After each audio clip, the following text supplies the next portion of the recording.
They have elections, right? Self-government, democracy, elections, and they elected Hamas. And then they became under the control of the terrorists ever since. So all these poor Gazans that are suffering under Hamas, they voted them in. There were moderate Arabs. They didn't want the moderate Arabs.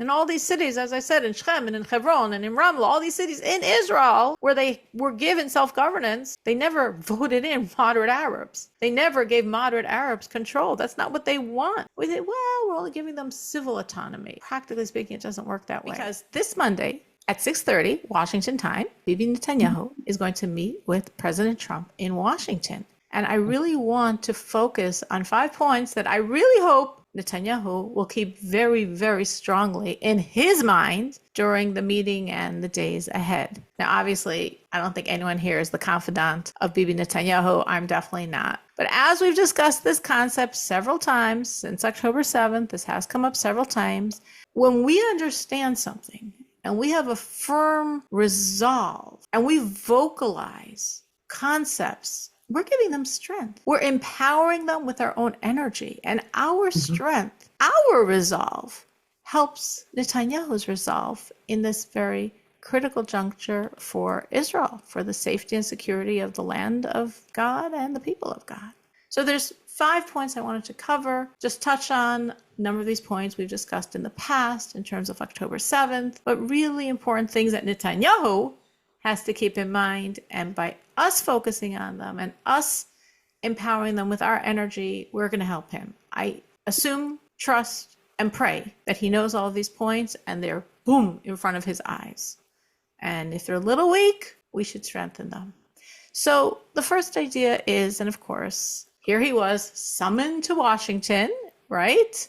And has to go. He's called. And there's a lot of panic.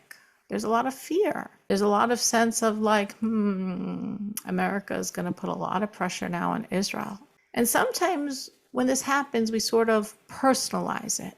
And we just feel like, oh my gosh, this is unbearable.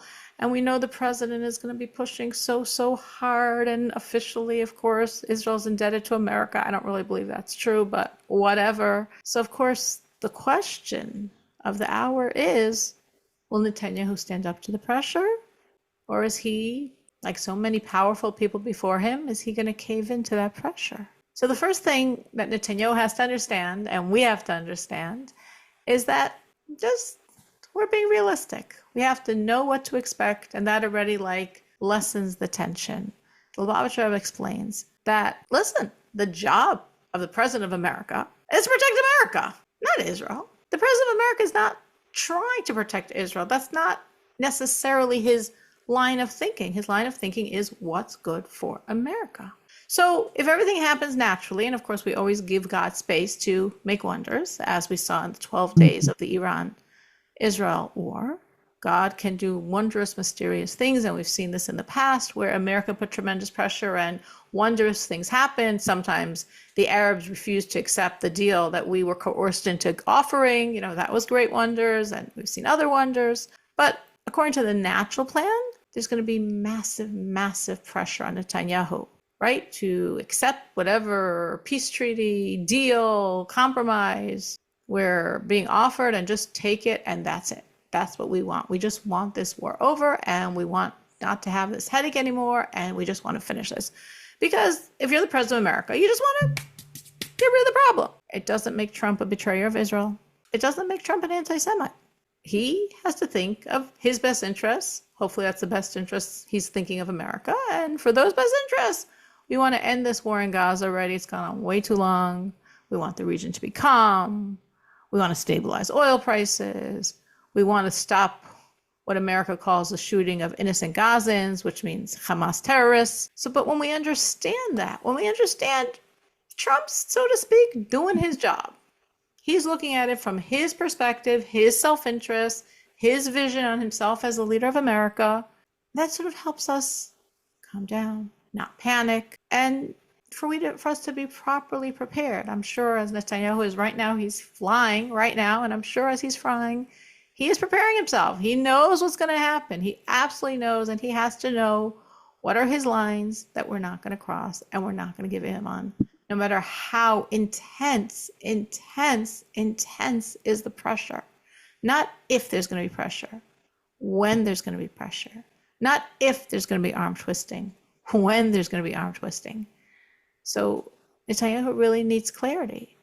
How to keep Israel safe and secure in this situation while maintaining Israel's relationship with America. And to do so, Netanyahu needs to show up as a proud Jew.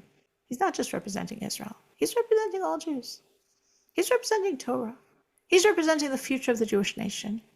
When he understands that, and when he comes to the White House as a proud Jew, he has a different power. He has a different status. He has a different ability to make things happen.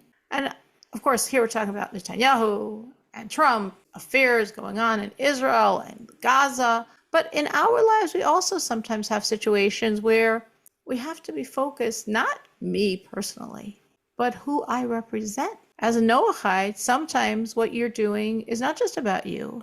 Sometimes you're representing Noahides. And sometimes you're representing God.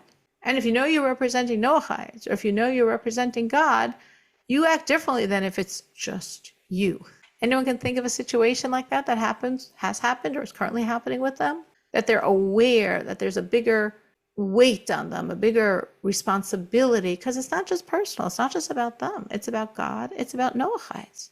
I've had a lot of those moments being in the shul at West Rogers Park. And I do it very kindly and I'm happy. Oh, okay. I can do that for you. Very helpful. And I don't look at it as a negative, anything about it as a negative. When I'm asked to do something, or, especially because you're going to help do something, usually. So when that happens, do you sort of feel it's not just me as Robin, it's me as the Noahide? I am the Noahide. That's why, yeah. Mm-hmm. That's the Noahide, yeah. And I feel the same way. And now that Bob's not there, you're the only Noahide. Yeah, now I'm the only one. It's so funny. I'm a twin, and my twin brother's name is Bob. Really? That's hysterical. So it's Robin and Bob. Even when I'm at work at Nordstrom, and we have a lot of Jewish clients, and they come toward me, or I help them, and then I help them with more than what they needed, and I just do it. I enjoy doing it. It feels like the right thing to do. Do any of them know you're Noahides? Your clients? Some of them know. Yeah, they think I'm Jewish, and I tell them, yeah, well, I'm Noahide. Wow. So, yeah. Beautiful. You're giving them an education. Yeah. Very special. Very special. Anyone else has had experiences where they feel it's not about me personally, but me, I have to behave differently because of me as a Noahide. Maybe, I don't know if Robin's exactly saying that, but maybe she's a little more gracious, a little more helpful, a little more elegant, because it's not just her. It's a Noahide. Not to pressure everyone, but I feel like really with all social interactions, right? I mean, because you are representing, yes, what your beliefs are, and with all your interactions with other people, and they're going to have, opinions, or hopefully all positive about that, right? So you really have to keep that in mind with all your social interactions. Mm-hmm. Absolutely. I totally agree with Danielle, and I feel the same thing as an Orthodox Jew. That or whatever I am in terms of the person I'm dealing with, that if it's Chabad or that whatever, that I represent something. Yes. And therefore you do have to be sometimes nicer, more gracious, more thoughtful, more composed, in a sense, none of us are individual, private people. You're Noahides. You're God's banner. You're his billboard. You're representing God. And for many people, you will be the only Noahide they will ever meet. Maybe, yes. So if you're the only Noahide they'll ever meet, then you want to make that a very powerful, strong, positive experience, because you're God's billboard. So when we think that way, we do look, I know even sometimes when I drive, my husband's car has this big sign about Mashiach in the front bumper, or not bumper, the whole hood of the car. And I'm conscious sometimes, whoa, I've got to drive properly, respectfully, because it's very obvious this is a Jewish car. So, You're Yeah. representing something. Maybe we should take it off when I drive, but That's so funny. I represent something. Right. So I think Danielle's 100% right. I think every Noahide has a situation. And I think, like Robin's highlighting areas where she sees it very clearly. And I agree with her, but I also completely agree with Danielle that for sure, anyone who knows you're a Noahide, any of your contacts that know you're a Noahide, every interaction they have with you, this is expressing what is a Noach. And Right. the better you act, the more it's like better expression of God. So it definitely is a sense of like carrying a certain weight and a certain burden of responsibility. Just imagine, like, I don't know, Queen of England, so to speak, always has to behave in a certain way, in a certain regal manner, even if she doesn't feel like it, even if she's not in the mood, even if it's a burden, because she represents something. So every one of us represents something. We're saying here, when Netanyahu goes to the White House, he's representing something huge. Now, obviously, he's been the prime minister of Israel for years, but it's even more pronounced when he's going to the only superpower of the world, who officially has our back and sometimes has our throat, and just as it's not personal, it's not even personal as the current political head of the country of Israel. He's representing the Jewish people, and he has to have that sense of authority, that sense of presence, that sense of power, that sense of representing the Jewish people of the entire world, not just of Israel. Now, to have this, to remain anchored, it's really hard. Let me just put it very simply. It's really hard. How do we know it's really hard? Because we look back at Israel's history with America. This is not new. This is not unprecedented. People always speak about unprecedented things. This is not unprecedented at all. This has happened consistently since the founding of the State of Israel, when America is officially our friend and very often does things that really limits and harms us. And very consistently in these critical junctures, when we're in a war, in the midst of a war, generally when we are winning the war and achieving the military goals of the war, and suddenly, hold back, don't. We don't really want you to win. Of course you really want us to win. I mean, we're allies. Of course you really want us to win. But sometimes our ally really doesn't act like our ally at all, or hard to understand. But again, go back to that basic premise Lubavitch Rebbe says. America's thinking about the best interests of America. Bottom line. Doesn't mean they're anti-Semites. It means they're thinking of the best interests of America. But if we look back historically, if you look back at all the prime ministers of Israel, all of whom had these interactions with America, and we see, my son once pointed this out to me, actually, just very interesting. The biggest concession, the most catastrophic concessions that the Israeli government did, from pressure of America, of course, all of the prime ministers were what we call hawks, meaning we speak in the vernacular of the doves and the hawks. The prime ministers from certain camps, certain parties, they're more susceptible to international image. They're softer on security. Those are the doves. In Israel, it would be the Labor Party. Then you have the Likud Party, where those are like the hawks. Those are what we would call in America like the right-wing parties, the conservative parties, the parties that really, really, really care about security. So here we have, those are like the two sort of division of major parties in Israel. And yet, the 3 times that Israel catastrophically gave away significant territory and tremendously weakened Israel's internal security, each time the prime minister was a hawk, not just belonging to the party of conservative right wing. Personally, what we call a hawk, meaning each one of those prime ministers were military men. They weren't politicians. I mean, they became politicians, but they all started off as fighters. They all understood what it means to be a fighter. They all understood the military reality. They all understood we need to be conservative. We need to be right wing. We need to be a hawk. We need to protect the boundaries of Israel. If we give in, it's all going to be lost. They understood all that. And yet when they were in that pressure seat, when Washington is really twisting, the knobs on them, 3 strong, officially, prime ministers, hawks, military people, totally devoted to the security of Israel, they all crumbled. makes no sense, but that's how much pressure is put on a human being.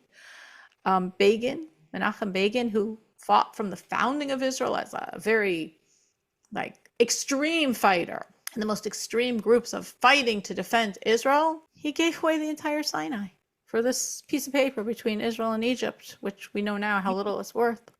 Gave away all the oil wells that would have tremendously strengthened Israel's security. Gave away all that land that was tremendous buffer and protection for Israel with Egypt. Gave it all the way for a piece of paper. A catastrophe, as we've learned and discussed after October 7th. We discussed some of these issues at length. Begin was a hawk. He crumbled. Shamir was also very strong, army man, very devoted to the security of Israel. And when he was prime minister, he put us on the path to Oslo. The Oslo talks, again, catastrophe, where we took the PLO, Palestinian Liberation Organization, aka terrorists, and we recognized them. Well, they changed their name. Instead of being the PLO, they became the PA. And we allowed them. We gave them away our control. Same things on the table today have been on the table for years.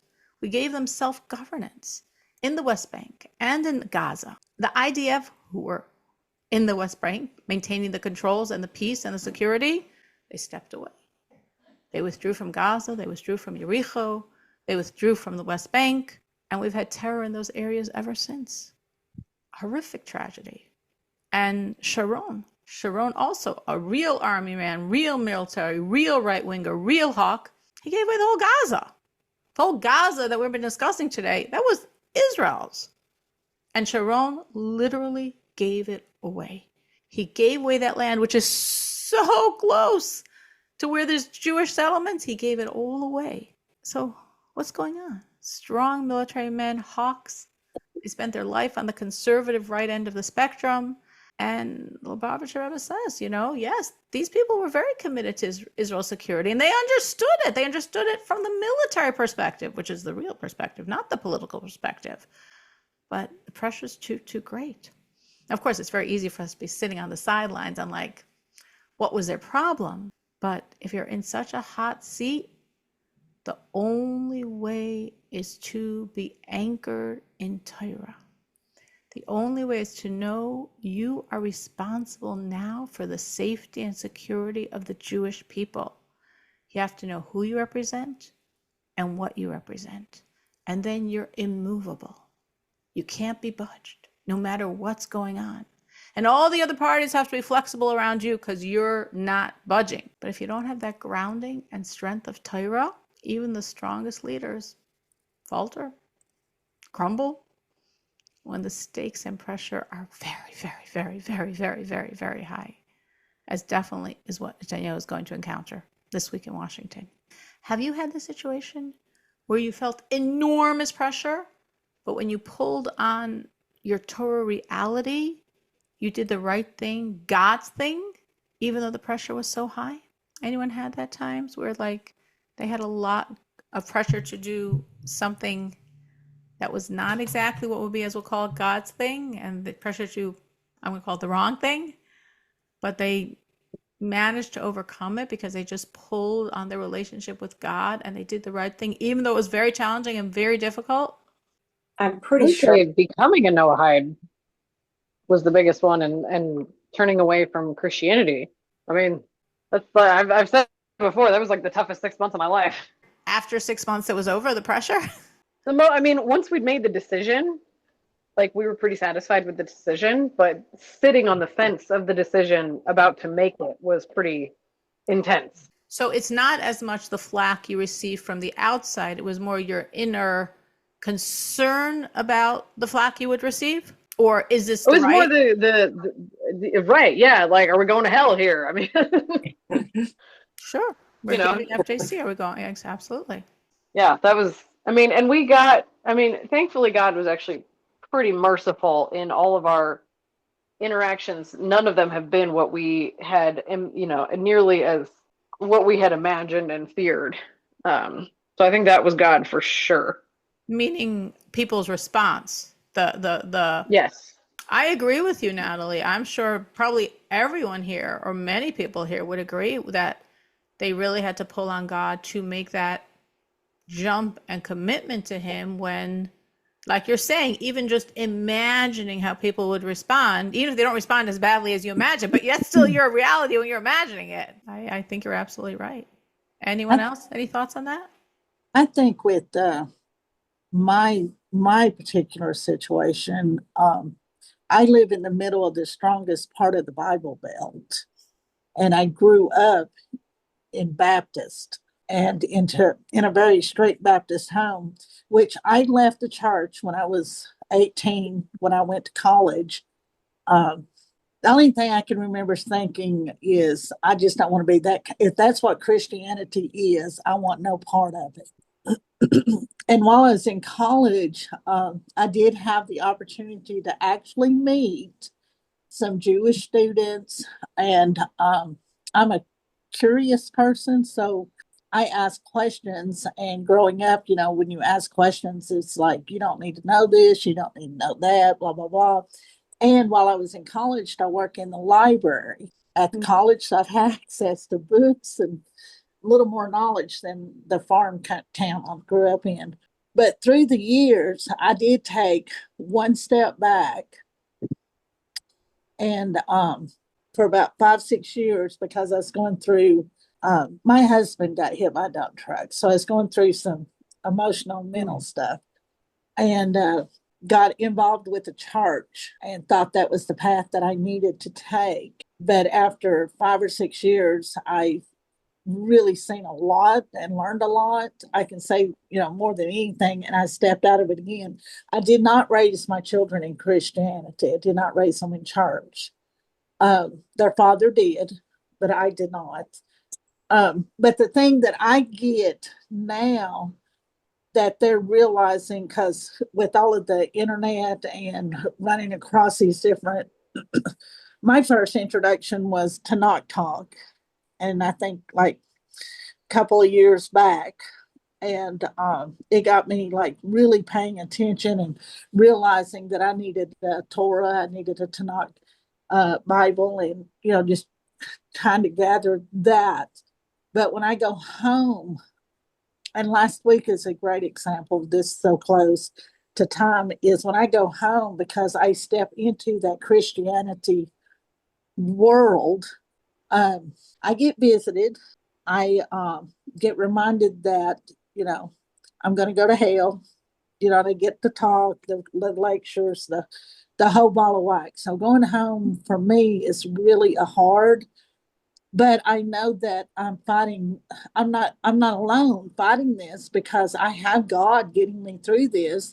And the more I learn, the more I'm able to stand up and be, and come back and say something, that I feel comfortable in saying.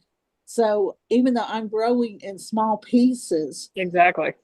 I am able now to more stand up to people that really critique me, and they make ugly comments, like I'm part of the Church of Satan. Never even heard that, but I found out last week I'm part of the Church of Satan. It's so weird, because to not talk just come up with considered a satanic cult. And Rabbi Skobach had something on. But anyway, that's my battle. That's my fight. And I was telling my children, they got me 100%. But I was telling my youngest daughter, because we talk a lot, and she just told me, she said, "Mom, you're just gonna have to walk away. You just got to step and walk away, because they're not going to change, and you're not going to step back." No, but what you're saying is, so what Natalie said, so for her, it was 6 months, and they made that inner decision, and they realized they weren't going into any bad direction, and the responses were not as bad as she thought, and it was really hard, and they persevered, and they were searching for truth and got it. And what you're saying is that it's just part of your journey, that you just keep going back into that every time, as you're saying, you go back to your childhood home. Or what I really loved about my best friend once we were in high school and beyond, who grew up Noahide, and me as this like very fundamentalist Christian, we never got into any fights about this sort of stuff. And I think her example has helped me tremendously with my family, because what Linda's describing is what she dealt with like in college, right? Not around me, but it was what I was imagining I was going to deal with my family. And her approach to me was always in love and never in an argument. And she could argue with some of the kids that gave her a hard time in college, because her attitude was like, I'm never going to see these people again, and they're saying terrible things to me. Versus your family, a little different, right? You do love them, and you don't want to have this like hostile environment when you're going home, and trying to remember, that so many of us came from where they are. And like for me, I knew my mom and her, I knew from growing up like how tough this was going to be on her, particularly since we're not raising the kids in Christianity, like you said.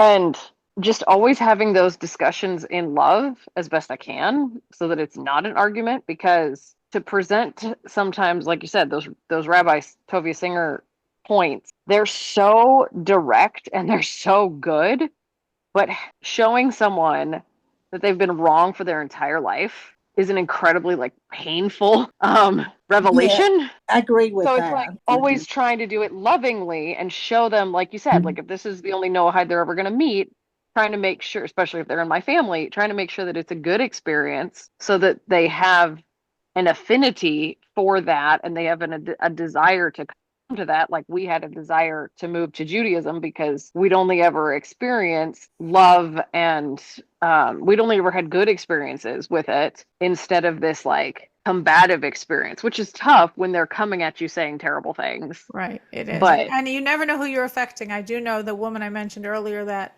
would attend the class from Greenland, and I asked her how in the world in Greenland did she like find about Noahide, and she said it was through her brother-in-law. Like her brother-in-law, whatever his journey was, that he became a Noahide, and what he said triggered her thoughts and her husband's thoughts and made them think. So you never know, even when people seem not receptive, maybe there's that thinking, spiritually sensitive, moral person out there who actually is open enough to hear what you're saying sometimes. Anyone else? Any other thoughts on this? And I the had a sorry. temperament with these people, with the Christians, you have to really keep your calm.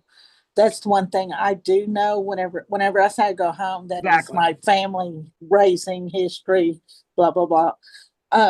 But that's the one thing I have learned is I'm careful what I say. If I cannot say anything, I just better keep quiet. But my temperament is really something that I have to be really careful, because they do get aggressive. They do get, yeah, it can be a hard thing to go through.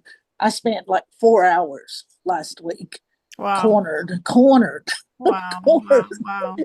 with men So from the sorry. church and stuff. And Wow, and I I'm was so like, sorry you had to go through that. Oh my gosh. So sorry. but I kind of had myself prepared mentally and You knew it emotionally was for going to this be. road trip, Right. because I knew what my aunt would do whenever I went down there to help her out and stuff, because she is so devoted Christian.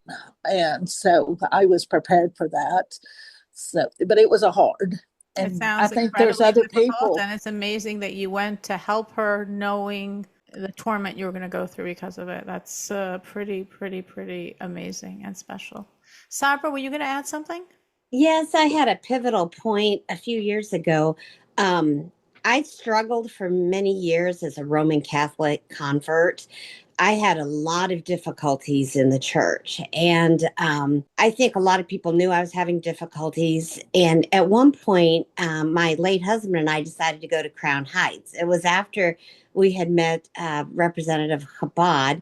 And I was at the airport. I was in my gate. And on the right side of me was the bishop of the Roman Catholic Diocese of Kansas City, who knows me by my first name.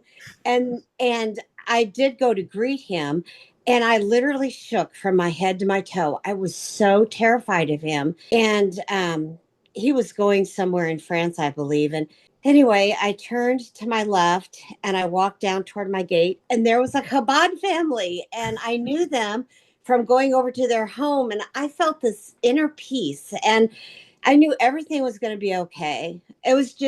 it was a beautiful experience that I think I'll remember the rest of my life. Wow. So God had it like you turn this way and you're trembling from head to Yes. toe. Yes, You turn literally. this way and you feel so calm. Everything's okay. And I was so happy to see them. I felt like they rescued me. It was great. That's I understand why it was a pivotal moment. Some people have had that pivotal moment in other window dressing, but that Uh-huh. just God makes it so clear. This is Yes. one choice. This is another choice. Yes. This road or this road. Yes. Wow. Wow. So it was sort of like God's kindness that it was set up that way in both directions. Exactly. I It couldn't was have very planned clear. that. There's no Right. way. Right. But he did. He did. Planned Yes, it. of He course. planned it. He planned it. Absolutely. Absolutely. Anyone else? Any other thoughts on this? Well, I think we all feel for you in terms of what you're going through and in terms of just the pain. And I the same thing we're saying about Netanyahu, really just pulling on God's strength, knowing you're not alone. And when you're knowing you're not alone and you're knowing it's not just you, it's God, then we can overcome all And he's in difficulties. control. And he's very much in control. So what does, we don't have so much time left, but I definitely want to sort of quickly go through a few more points. What does the Torah say we are supposed to do in this current situation in Gaza? Meaning we're saying Netanyahu is going, there's going to be a lot of pressure on him. Understand there's going to be pressure. He knows there's going to be pressure. 2, to overcome that pressure, it's only by pulling on God. Only by pulling on God. Because that's why I gave the example of Begin and Sharon and Shamir. Netanyahu knows, but that doesn't always help. You need God's strength to overcome the unimaginable pressures. So what does Torah say? What is he supposed to say? What is the Jewish perspective? According to Torah, as Lubavitcher Rebbe says many times, the only way for security and enduring peace is to control the territory. When you relinquish control, you create vulnerability. And that vulnerability, as we've seen, will definitely be exploited. Whenever Israel has given up control, even partially, we have all these years of history to know the results. The results are never peace. The results are death. And then they say, well, because you didn't give us enough. Giving us enough is when we drive you into the sea. Then you gave us enough.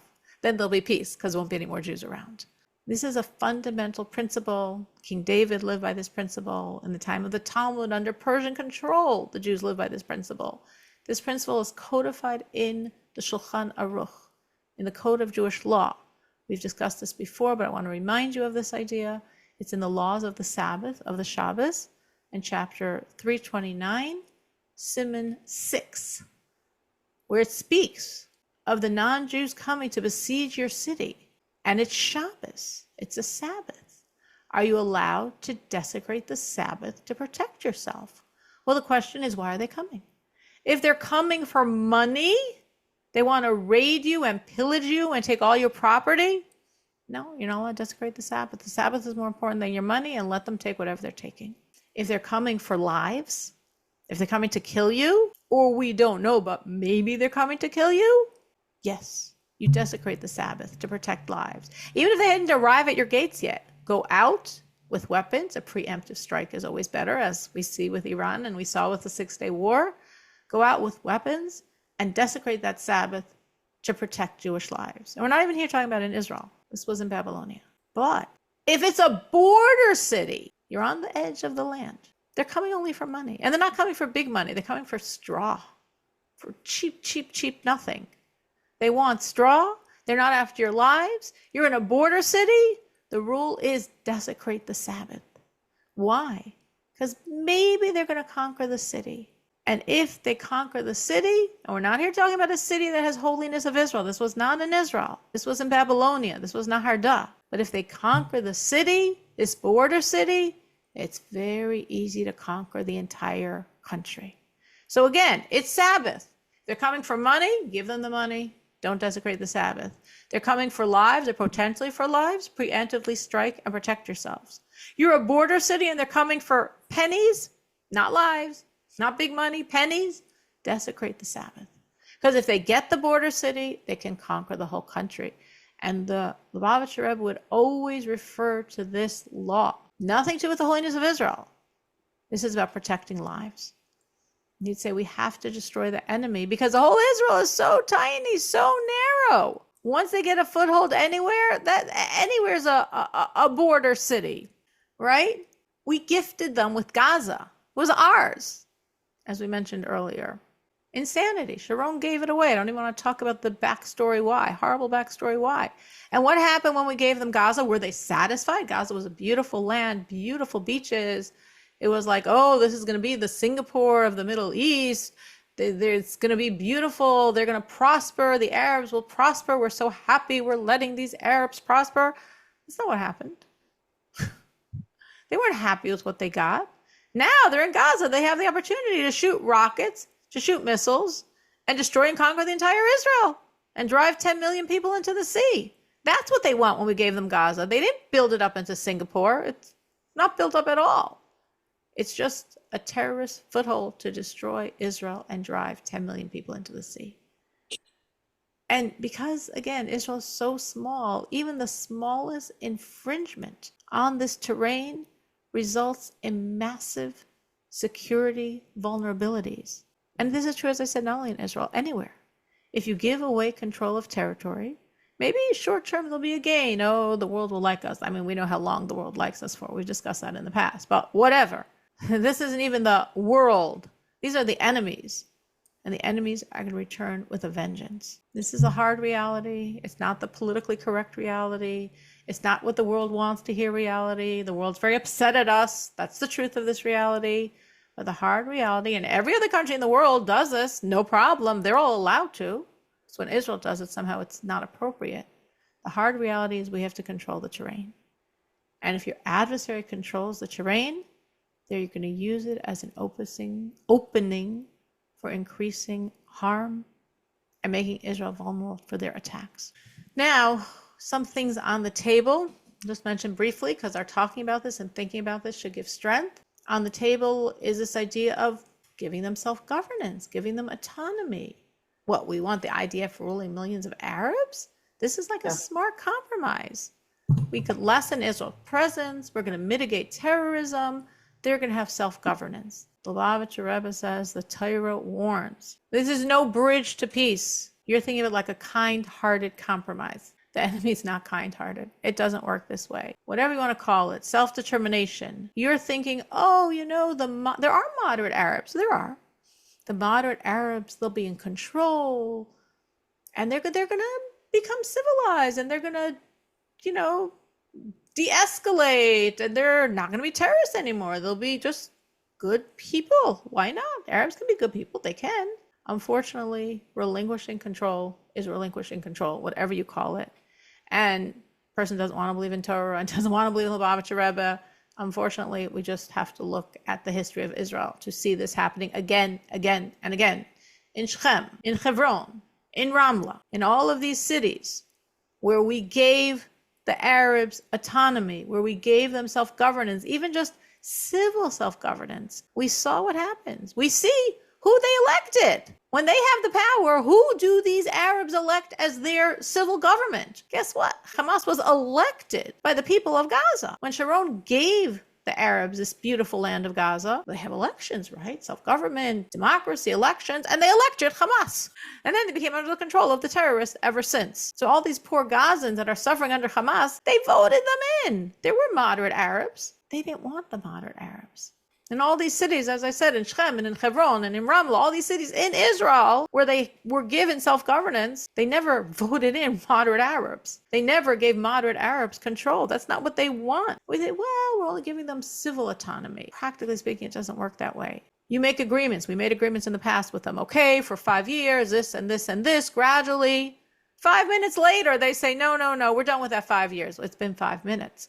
No, we already passed the 5 years. We're not interested in that anymore. Well, you're supposed to be being led by moderate Arabs. No, we sent those moderate Arabs away. We don't want them. They don't represent us. We want to be represented by our people. And we don't want any IDF in the area. And there's no necessity to have IDF because we have our own police, right? We have now in all these Arab territories within Israel, like in the West Bank, that's within the country of Israel. And we gave them autonomy and we gave them self-governance. And we have the PA. PA is the PLO in a different name. Palestinian Liberation Organization, terrorists. The PA still to this day, that any terrorist, you don't have to be from the organization, they're very kind and generous. Any terrorist imprisoned in Israel for doing an act of terror in Israel, they pay a monthly stipend. So the PA is paying every single terrorist that winds up in Israeli prison. This is the moderate PA, the moderate version of terrorists, not Hamas, not Hezbollah. PA is much more moderate. They are. And this is what a moderate terrorist is. So it's like we're giving them the weapons to use against us. Why do we need the IDF here? We have the PA. They have a police force. What do we need your police force for? The Rebbe says it's like you pulled out the carpet from your own feet. And it takes them about 5 minutes to realize the power you have given them and that you've lost your ability to control the area. And if you initially stayed strong and didn't give them any power, which of course is very hard because the whole world is pressuring you and pressuring you and pressuring you. But if you stayed strong, if you understood the more you give them, the more, unfortunately, very literal danger to the lives of every Jew. And they come with another demand, and they come with another demand, and then they come with the ultimate demand, the complete demise of every Jew in Israel. That's their final demand. And I could say more on this, but it's a little late. I just want to, just one last final point, because this is also something on the table. We're talking about self-governance, autonomy. We're talking about, well, Israel, you don't have to worry because we're going to put in foreign troops. You don't have to protect yourself. We're going to protect you. Nations friendly with you, like America. We're going to send in foreign troops. We will control the area, so there won't be any Israelis to, trigger Arab feelings. And you're so fortunate because we're going to take care of it for you. Well, we've seen that's never worked either. It sounds nice, this coalition of professional armies of the nations, not of nations hostile to Israel, of nations that officially are on good terms with Israel. They're willing to come and control and maintain the peace. Great. Lubavitcher Rebbe says it never, ever, ever works. You're giving away control of the land. And whenever you give away control, it doesn't work for a very simple reason. If we're saying it's too dangerous for our soldiers to be there, you think a foreign nation wants to endanger their soldiers? Each country is only looking for their own best interests. And again, this idea of international troops safeguarding Israel is not an original idea. They've done it many times. It's failed many times. In 1978, after Israel had a very, very successful campaign in Lebanon, and they really succeeded in all their military objectives in Lebanon, Israel crumbled. They won the war, but they crumbled. Every time we win a war, then afterwards we crumble. God's wars. We only win the war because of God, but then when it comes to us, we crumble. And they agreed, okay, Canada, Sweden, France, these are all countries that have good relationships with us. They're going to be guarding Lebanon. They're going to make sure that no terrorist organizations take over. So, okay, well, we want our soldiers there. We want our soldiers, fine. If Canada and Sweden and France, they want their soldiers there, that's a great idea. Well, it's not a great idea. And as soon as it happened, Lubavitcher Rebbe said, you are building false comfort. This is not going to work. And unfortunately, it took like a few weeks to prove the Rebbe's point. What happened? Like literally a few weeks later, terrorists came out. And they were an area where the French soldiers were. And the French soldiers are supposed to be guarding that area, making sure the terrorists don't take over. Well, what did the French soldiers do? They ran away. They ran back. They retreated to their safe places until the terrorists would agree that they could be deployed again. What does that mean? That means nothing. Well, we should endanger our soldiers? Well, if you're not planning on endangering your soldiers, what are your soldiers there for? Right. That's the point. That's the problem. And from this came Hezbollah. That's exactly how they were formed. Israel leaves. France is there. Canada is there. Sweden is there, meaning nothing, meaning meaningless. And Hezbollah takes over. And we saw this so clearly now after October 7th and all the fighting with Hezbollah in Lebanon. There were all these soldiers, UN peacekeeping soldiers, that were doing one of two things. They were either passively doing nothing to stop the terrorists, or some of them were actively in cahoots with the terrorists and helping the terrorists. Those were the two options we saw just now.